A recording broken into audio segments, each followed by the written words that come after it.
Hey, welcome to the Tim and Gugabe podcast. This is your host, Tim Gugabe. How you doing? Yeah, ticking along. How are we, Tim? Not bad. You want to, and sorry we had to push back. Something came up at work for me, but do you want to recap and then we can kind of go over the main card? I'm pulling it up now, but Jones and Cyril Gane. Did you hit Jones plus 700 sub? Oh, I had Jones sub plus 600, Gone Yeah, ML. I had a fair bit of under because I just figured that, like, my view was just if Jones was going to win, it was going to be complete ground torching. yeah. And, like, if Jones just rocked up shit, I thought there was a chance Gane would just annihilate him because I feel like Jones' striking is kind of awful. But, like, yeah, it worked out for Jones. Weird fight. It felt like a lot more of a massive indictment of Cyril Gane that did, like, fuck yeah, Jones. Like, I don't feel particularly informed about Jones versus any other heavyweight. Yeah, I mean, it's kind of weird because like people are like, Gon didn't show up. It's like, well, if he would have had a striking match versus anyone, he would have showed up. He just can't grapple. That's all it is. It's like, I don't know. But he yeah, like I picked Jones to win. I was like pretty confident he was gonna win it, but it's a little weird just because we hadn't seen him for a while and whatnot. But grappling doesn't really go away. And he is like, no matter what you've thought of Jones lately, he still has cardio and he could still grapple, right? It's just some of the guys he had faced lately aren't easy to hold down, but he has that in his game, and I figured he would eventually get gone on the mat. Did I think it would happen that quick and that easy? No, but I did think there was a chance it could go kind of easy, and it just was kind of a joke. Um, but it was a nice little guillotine. He's always had good guillotines, good front chokes, and like Jones is a quality grappler, and he just always has been.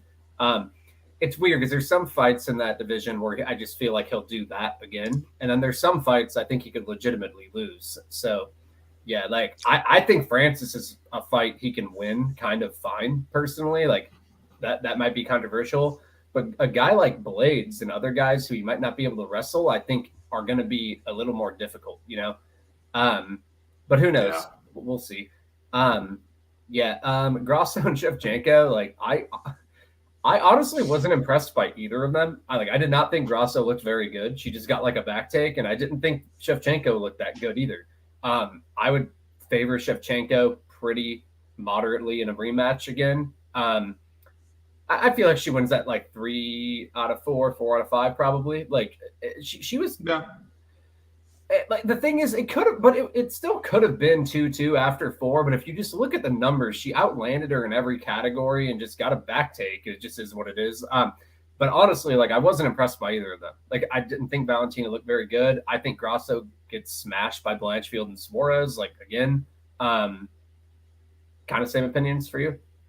Yeah, like Shevchenko just looked old and slow standing. But, again, like rerun wise, I think Shevchenko minus 400 is fine because it's just like she gets 3 takedowns, she wins a fight kind of situation. Like it's women's MMA. There's not that, like, Grasso can't finish that much. Grasso. Yeah. I wouldn't go that high. Rounds. I would probably more go like minus 300 just because at least a back take's there. And Grasso still arguably was going to win 2 rounds. It's not like she's fucked in the round. And I felt like Valentina was tiring a little bit. Like did you see that too? Yeah, she did look. Her body language just looked. She just looked. Yeah. So I wouldn't go quite minus 400, but I would say like a solid minus like at least 250 to 300. I just think like Grasso's upside standing is like 60-40 kind of striking rounds, and like Shevchenko can just win around their point off takedown, and like if Grasso had gotten the back take and not finished, yes, it would be probably 2-2. But if it would just been round 4, just continued on the feet like it did for the first 4 minutes, I'm pretty sure Shevchenko was actually still winning it.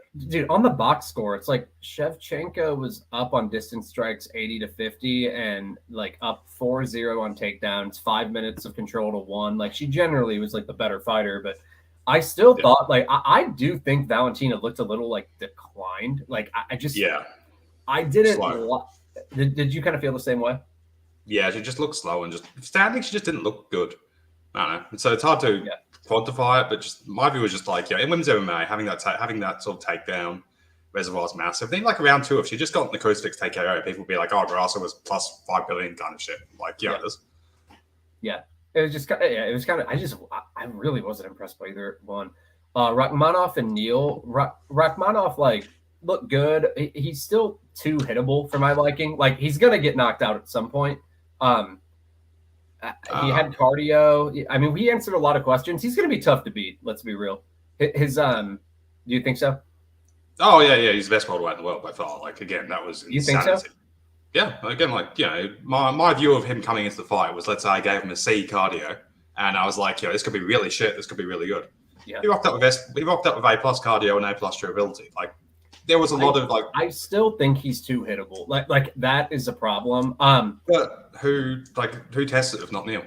Neil's probably the biggest consistent hitter in the division. Like, I'm sure Shavkat could get knocked out the same way Usman can get knocked out. But like, he got. I think Rakhmonov, Colby, Usman, and Chimaev would all have wars. Like, because I don't think they would easily out-grapple each other. I think they're all just going to have wars, and it's like whose chin holds up. I really think that's like, I think Leon is worse than all of them.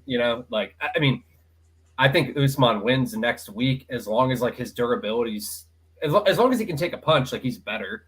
I think those four are just going to have. I think those four are just going to have wars. But I mean, the whole Shavkat situation again, like people betting minus 500 Shavkat into that fight. They were unknowns, and he just showed it. Like, he just went way, way, way off the charts. Yeah, like had he ever been in the third round before? Well, there's regional footage of him being wobbled by fucking random homeless people in the Middle East and like gassing. Like, regionally his type for those attributes was not great. Like Oliveira hurt him.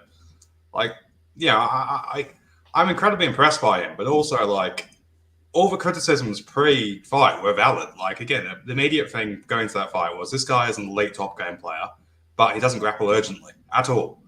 Well, so how the fuck could he minus 500? He's weird. His grappling's weird because he's good on top, but his takedowns, he doesn't like go below the waist. It's all upper body shit, and that doesn't really work. And it's weird with him. It's a lot of upper body overhook stuff, which like you don't really.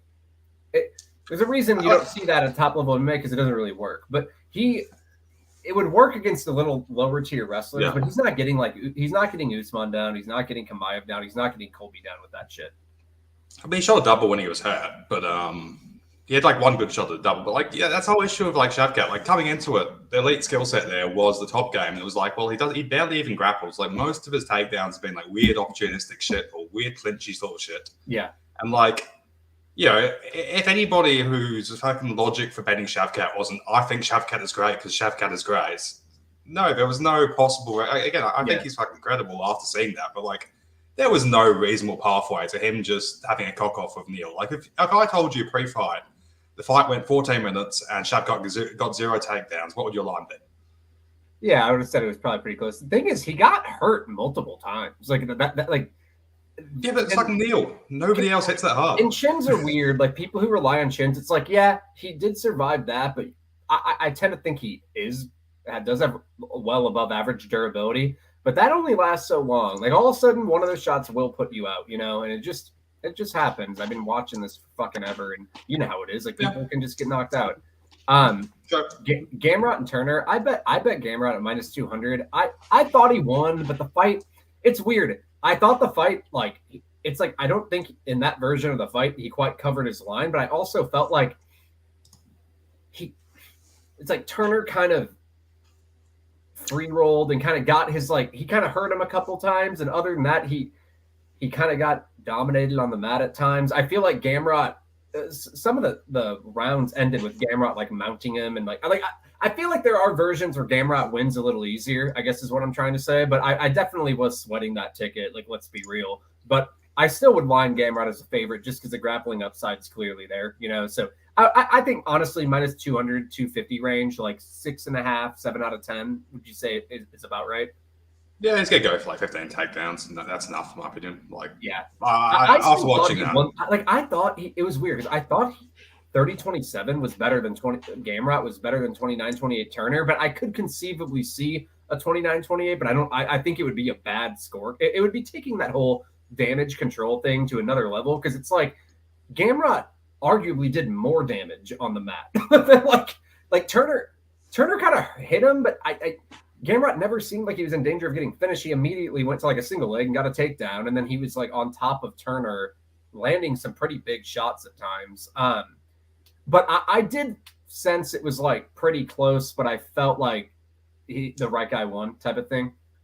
Yeah, pretty much right. I had some Gamrot submission decisions. Like you get Gamrot sub deck like plus 100, so I was just like, Gamrot KO was possible, but like I just didn't think it deserved like a 15% chunk of the market. Like, I mean, turn is kind of chinny, so it could happen, but I just don't think it was that.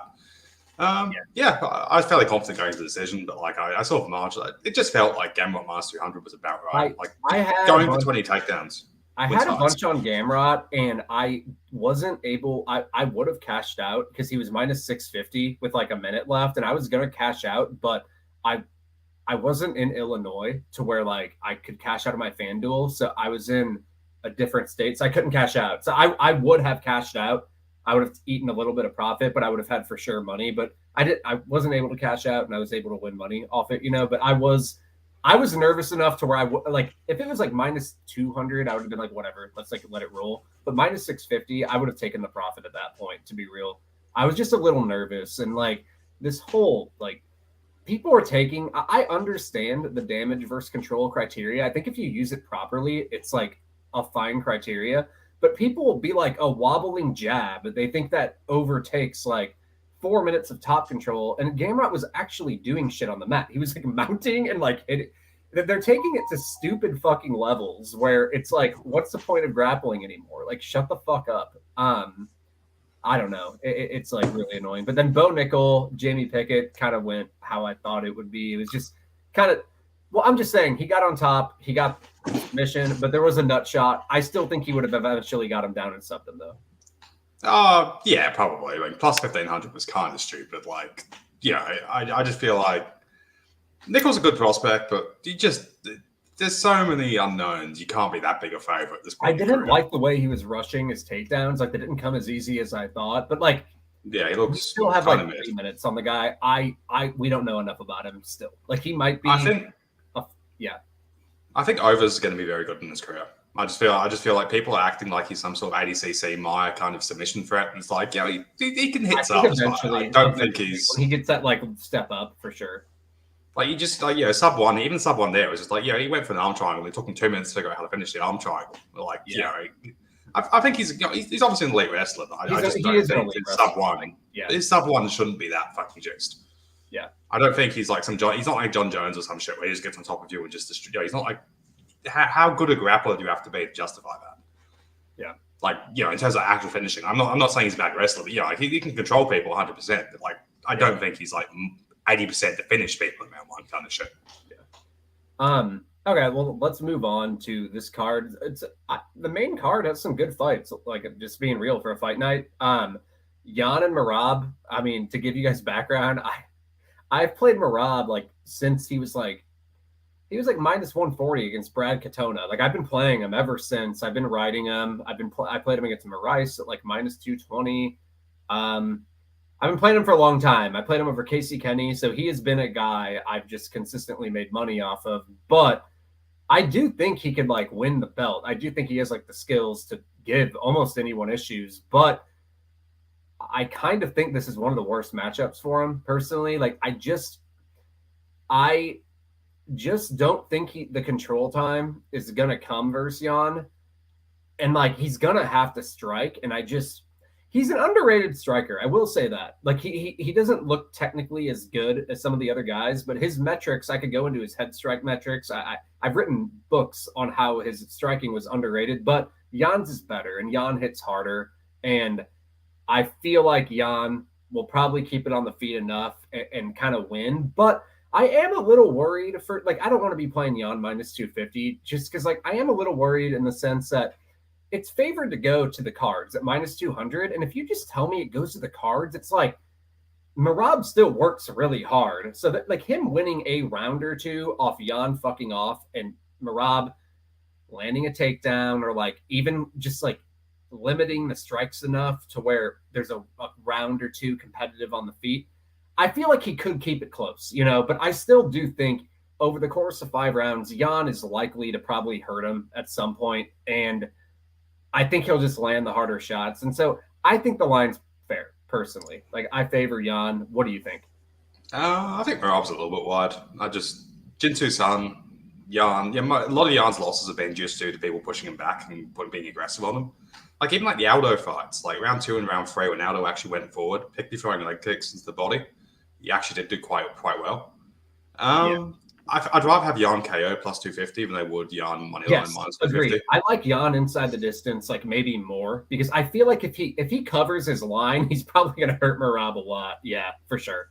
Yeah, like Merab is so available to be hit. Like, and also it's just like, going to distance with Jan and feeling good about a minus 250 just seems unlikely. Like, Merab will just do things. Like, Jan usually kind of only separates, like even the Rivera fight and all that. It wasn't like he didn't put a fucking massive margin on Rivera. He didn't put, Aljo kind of gassy. Like, I think Jan's fine, but I think people are kind of a bit stupid about him. And also, he lost that guy at the fight against the Russian in the regionals where he just got sort of held down.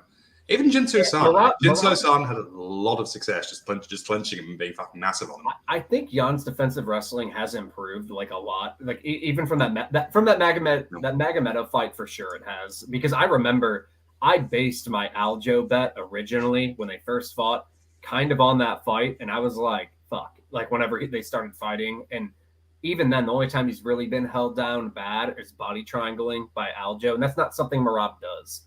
Merab clasps his hands, rides it back. I think Merab could, I do think it could go to the cards, and I do think Merab could keep a round or two close, but I just feel like Jan's better at every. Like Jan could take him down too. Like Cody Stamen was taking him down. Jan's an underrated wrestler. I love Merab. I just don't like this matchup for him personally. I'm not rushing to play minus 250 at all. I just think Jan does take rounds off enough to where that's a scary number. But I think Jan, what's Jan TKO? I think Jan inside plus 250, plus 250, plus 200-ish. I like that way more. I really think he's probably gonna hurt him, and like Merab. I mean, I've seen Ins KO like plus 230 to like Jan KO plus 250. I'm like, fuck it, I'll take the extra 20 cents. Just you never know. Like Merab does swing. Like, he doesn't do it particularly coherently, but like Merab will throw from his soul. Merab is an underrated, and that would be funny. I've always said that about him. It's just this is a tough matchup for him, and I don't like it for him. My concern is Magic's just gonna fucking harass us the whole show. This is gonna be awesome. But I agree with Magic here. I think it probably could. My concern is just like Jan usually separates when he gas pedals. I just don't think. I think this is a guy he can't necessarily gas pedal. So I'm just like, I could see that. Like Merab's cardio is good, but I just feel like Merab's gonna have to win probably a really tight decision. I feel like Jan could really beat him up. There's a possibility he just fucks him up. Like there's no possibility Merab just lights him up on the feet. He could land something big on Jan, but Jan's generally pretty good durability, and I just feel like Jan will probably pull away. But it's a great fight. I like Jan. Contrary, people think I hate Jan. I like him. I just thought O'Malley had a good chance against him, which he kind of showed. I thought Jan won that fight, but I still thought there was a couple matchups where Jan was too big of a favorite, but I really like Jan, and I would probably favor him over anyone in the world. I would favor him over O'Malley if they fought again. I would favor him over Aljo. It is a little unfortunate that he is 0-3, because of how good he is. But yeah, I think there's a tough matchup for Merab, but I'm excited for it. I like both guys, Volkov and Romanov. I'll go first here. If I had never seen the Tom Aspinall fight, I would pick Volkov straight. I did pick Volkov straight on my breakdowns. I ended up picking him to win here, but that Aspinall fight was bad, really bad. It was just almost comical how he just got thrown down twice and then easily Kimura'd. It just makes me think Romanov probably will land takedowns early and does have a legitimate chance at the finish. But Volkov's takedown defense really wasn't he defended 16 takedowns on Tabora. He generally gets up well. Blades landed 14 takedowns, but out of 25. And the reason he landed so many is because he kept working up Volkov.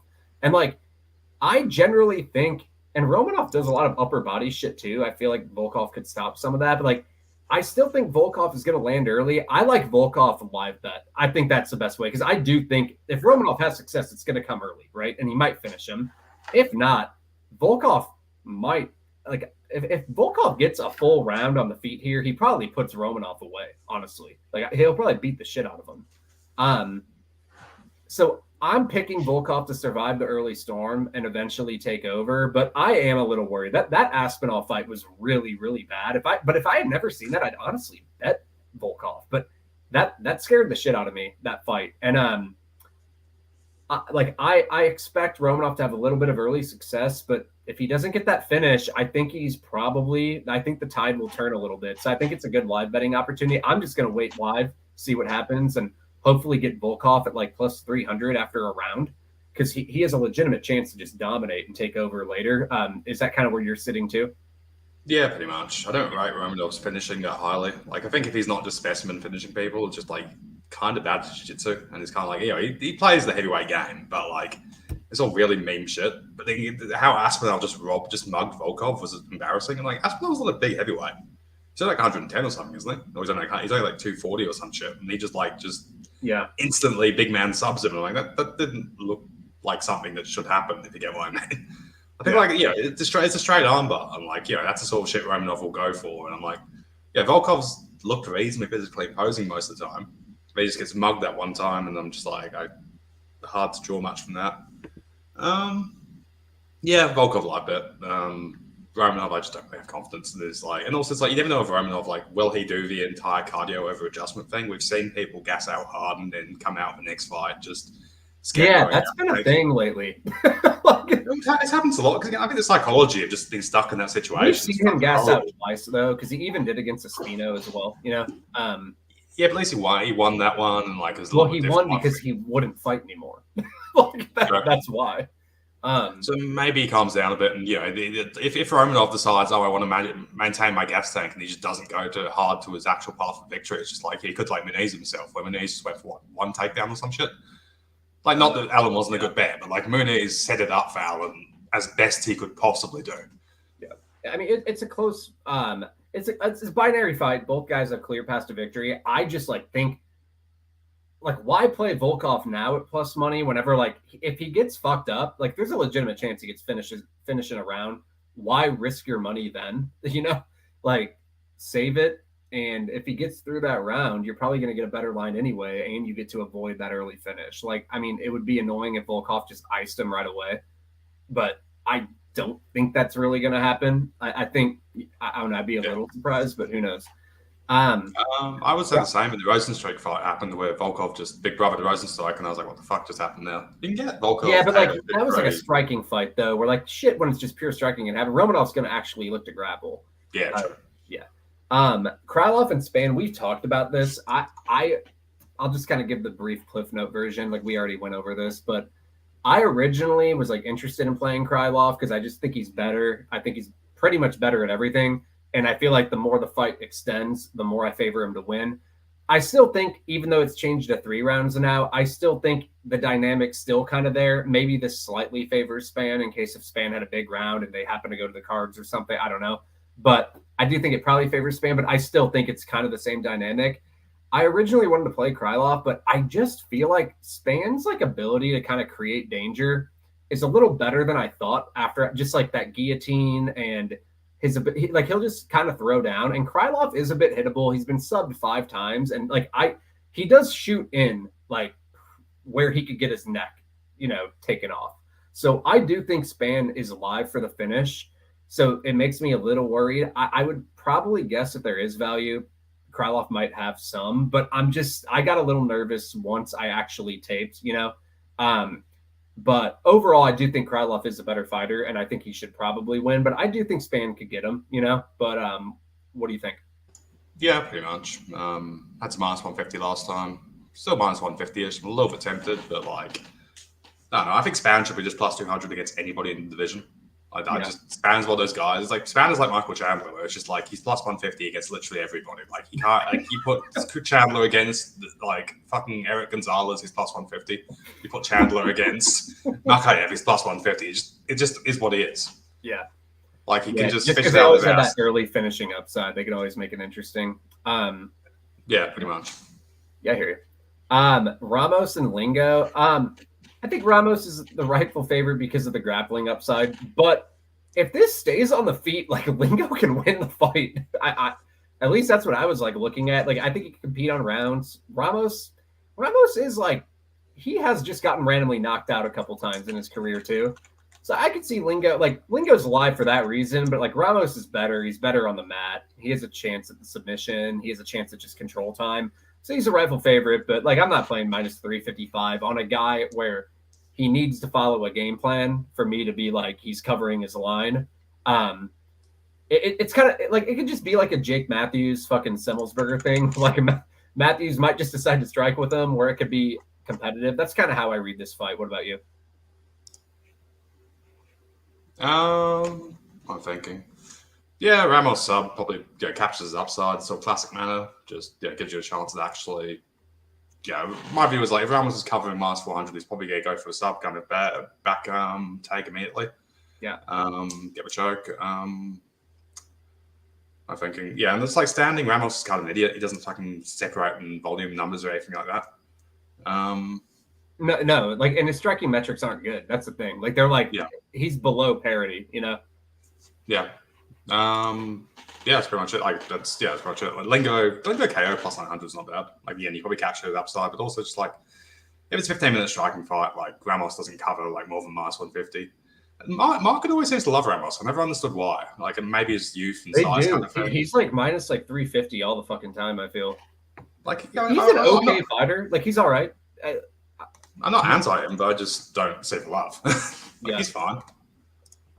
He also just doesn't. I don't think he has the best chin. Like he's just been knocked out a couple times. I feel like he has like some fragility in him. But I don't know. He has more ways to win this fight for sure. Let's go Saeed Nurmagomedov and Jonathan Martinez. I have a feeling you're going to be on the dog here. You want to talk about it? Yeah, Saeed doesn't win minutes. Like he's kind of just like Saeed's another like plus 150 against everybody kind of thing. Like we don't know how he deals with leg kicks. No, he doesn't really do anything urgently. Like he's always UFC decisions have been against absolute nothing sort of negative volume going guys. And yeah, he's going to go to split decision each time. Like it's gonna be a situation where Martinez is up 25 significant strikes to 7. And Saeed just launches into a flying fucking knee or some shit and just kills him. And I'm just like, for fuck's sake. But like, I just don't see like how does Saeed coherently cover minus 250? It just isn't what he does against anybody. I think I did pick Saeed to win, but I wrote that the line kind of confuses me. I thought it would just be more competitive because like Saeed isn't the most effective wrestler. He doesn't even land a takedown per 15. He goes for like 5, but he just isn't. He's not really a wrestler. He's just not a great wrestler. He has a good guillotine. But Martinez doesn't go for wrestling either. So I don't think the guillotine's going to be there. So we're probably going to get a striking fight, which like seems pretty competitive, you know?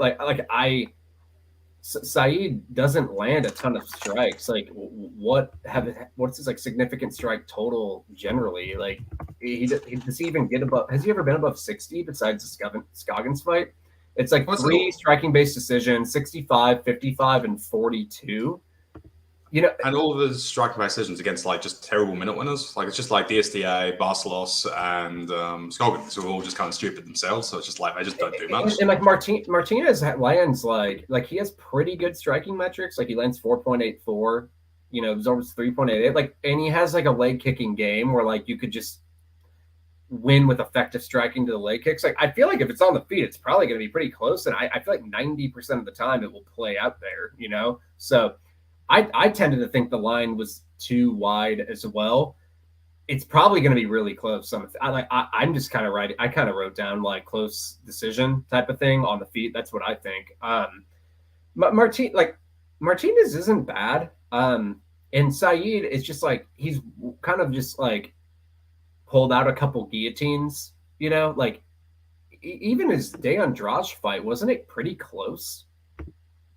Yeah, DSTA, it was just like one big moment end of like round 1 or some shit from memory. Like it was like he won 29-28, and it's like I don't know who would you take, Martinez or Andrade? You'd probably I don't know. I'd probably give the Andrade like more respect against Martinez than I would Saeed, because I know Andrade just go forward and like be physical and that kind of shit. I just feel like striking fights are generally competitive. They don't have a huge metric edge here. I do think Saeed's more durable. We've seen Martinez hurt multiple times. So maybe that's an advantage he has. So I think that was another reason I picked Saeed, because I feel like he has like a guillotine path, and I think he's more likely to win inside the distance than Martinez. I think. Yeah.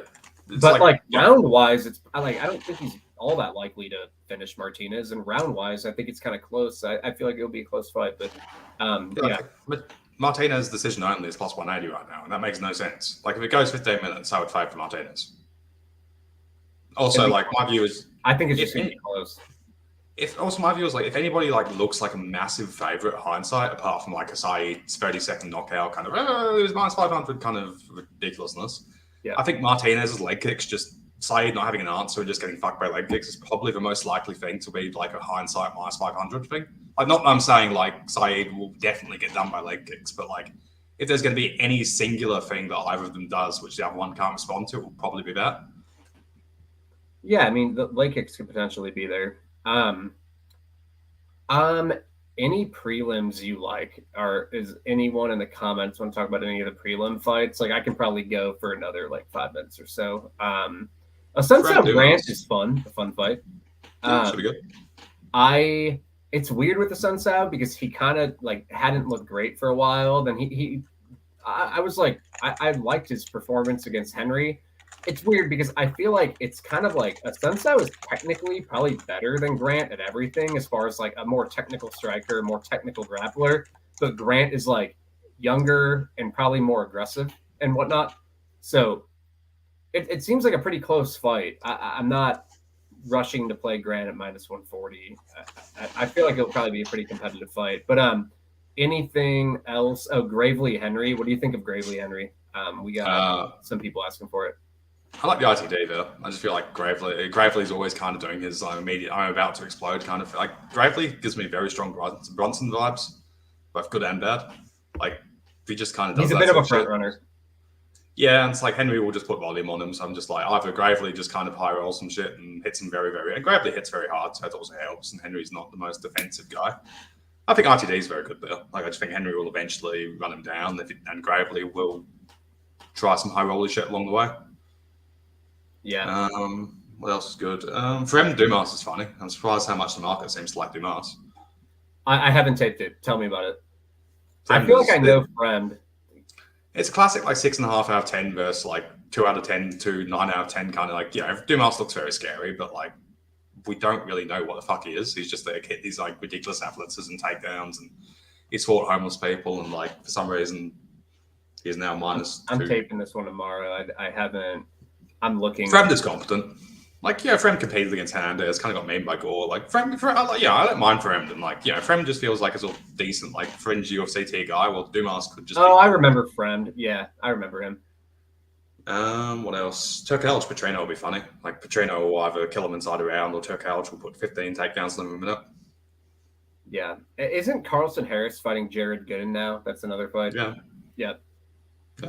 Should be fun. Minus 1,000 versus Guido Canetti. That's stupid. Guido Canetti round 1 plus 2,000 is worth a bet. Against anybody. He'll just go for it. It's not like Batista is some defensive fucking savant. What's Bautista sub? Are we going to get a plus 300 sub there? No. It's minus 1. Okay. They figured some shit. There's been grappling paths of a bunch of people at minus 1,000 lately, and their subs plus 370, and you're what the fuck is going on? Particularly when Canetti is kind of equipped and he just slows down and gasses. Yeah. I was a little. I'm picking her to win, but I was a little surprised with Aldridge, minus 400 versus Lipsky. I do think she's better and she has a grappling path. She should win, but I didn't think it would be that wide. I agree. Aldridge submission plus 1,000 is a lot better than her money line minus 400. Yeah. I think if you give me 15-minute kickboxing fight between those two girls, I think I would actually favor Lipsky a little bit in kickboxing, just I feel like she's a lot busier. Aldrich is a great girl to fade. Overrated. It would be a really close fight, I feel, on the feet. Yeah. I agree. It's I think striking wise, it's very competitive. The issue of Aldrich is Aldrich has the tools, definitely, but also could just decide to do fuck all. Yeah, it's Aldrich lands 0.9 takedowns per 15 and only attempts like a few. So it's just like she might fight like an idiot. I just tended to think that line was a bit wide. I was a little surprised. Like Aldrich is better. She's like a better fighter. She's more well-rounded. She's better on the mat. But that seemed a little crazy to me. Like it's weird. Lipsky was like minus 250 versus Cachoeira, and now she's like plus. She kind of just got memed in a minute. And now she's like plus 300 versus Aldrich. It's kind of weird. I mean, it's weird. Like if you told me Aldrich was definitely going to go for 5 takedowns, I'd be like, all right, minus 300, bit wide, but I'll take it. But like the Aldrich could just legit decide she's throwing. What's the ITD there? Plus 155 back at distance, plus 200 ITD. I think they're definitely better than Moneyline because I assume to cover Moneyline, she has to grapple, and Lipsky is such a defensive liability. Well, and Aldrich is even chinny at times. Like we've seen Aldrich finish like by strikes, and like Lipsky still hits pretty hard. Like, and she's bad enough on the mat to where Lipsky could just get fucked on the mat, So it's like, yeah. My concern is just like if Aldrich decides to show up and do like a medium tempo boxing thing for 10 minutes, and it's just like, well, fuck's sake. Yeah, the ITD at or the under 2.5 plus 175 kind of intrigues me there. Just like I feel like Lipsky fights just generally. I don't know. They tend to cover.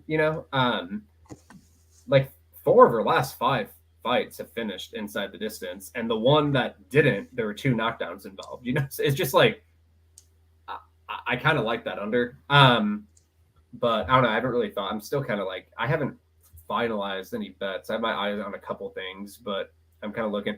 What do you like the London card coming up? We can talk about that for maybe 5 minutes. That's a pretty fun card. Got Usman Edwards going again. Gaethje Fiziev should be fun. Anything on there like jumping out?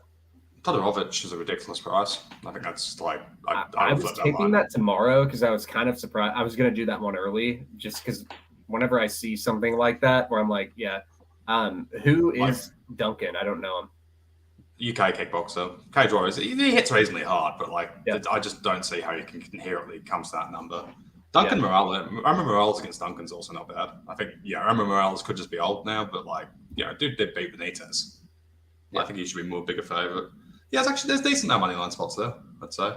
Even like Gaethje, I don't mind Gaethje against Fiziev at like plus 200. I just think that Fiziev's not going to mix the marshals. I think Gaethje, I don't know. He could clip him, but Fiziev's a lot better technically as a striker. But that would be a fun fight. Like if Fiziev's a rifle favorite, Gaethje's also kind of chinny. True. He's really chinny. Underrated chinny in my opinion. I guess whenever you absorb 9 strikes per minute, though, you get knocked out. But he just gets hurt a lot. But okay, man, that's everything. We will come back next week and talk about that card in full, and then we can also talk about Merab maybe sending Jan his 4th loss. That would be really funny. I do think Jan gets that done though. But cool. All right, have a good one, man. Yeah, catch you, man. Thanks.